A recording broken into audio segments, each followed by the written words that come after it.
এর সব নেতৃত্বরা জেতা পঞ্চায়েত সদস্য থেকে শুরু করে পঞ্চায়েত সমিতির মেম্বাররা তৃণমূলে যোগদান করছে। গতদিনে যে আসমা বিবি আপনাদের পঞ্চায়েত সমিতির মেম্বার জেতা প্রার্থী সে যোগদান করেছে, কি বলবেন এটা নিয়ে? দেখুন, ব্যাপারটা হচ্ছে সবাই আর অন্যদের মতো লড়াইয়ে হয়তো পারছে না। কিছু মানুষকে ভুল বুঝিয়ে, কিছু মানুষকে লোভ দেখিয়ে, কিছু মানুষের নামে মিথ্যা মামলা দেব, জেলের মধ্যে রাখবো, এই ধরনের অনেককে ভয় দেখানো হচ্ছে। ভয় দেখিয়ে দল থেকে আইএসএফ থেকে তৃণমূলে জয়েন করানোর চেষ্টা করছে। আমাদের অনেক নেতৃত্বদেরকে ইতিমধ্যে ভয় দেখিয়ে রেখেছে, অনেকে ভয় পেয়ে গিয়েছে, আর হেভি অংশ ভয় পায়নি, এখন লড়াইয়ের ময়দানে টিকে আছে। ব্যাপারটা হচ্ছে, আমি এতটুকুই বলবো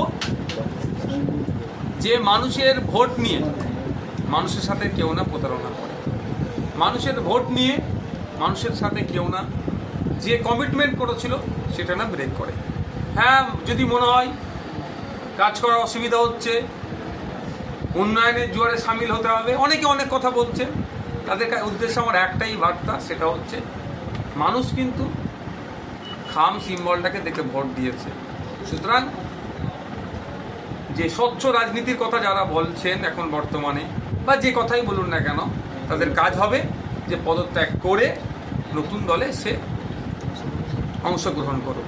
অন্যথায় মানুষের ভোট নিয়ে মানুষের সাথে যারা এই কাজটা করছেন, যে তাদের ভোটের মূল্যায়ন করছে না, আগামী দিনে মানুষই তাদেরকে মূল্যায়ন করবেন এবং কোন জায়গায় রাখবে সেটা মানুষ ডিসাইড করবে। একের পর এক যদি এইখানে আপনাদের কর্মী সমর্থক নেতৃত্বটা চলে যায়, তাহলে তো আইএসএফ ভাঙড় থেকে মুছে যাবে। কোথায়?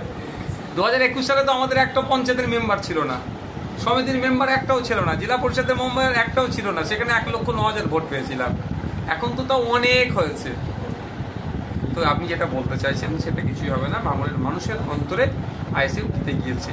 তো কোনো একটা নির্বাচিত জনপ্রতিনিধি যদি ভিন্ন দলে যায়, তাতে আইএসএফের খুব ক্ষতি হয়ে যাবে, এরকম ব্যাপার না।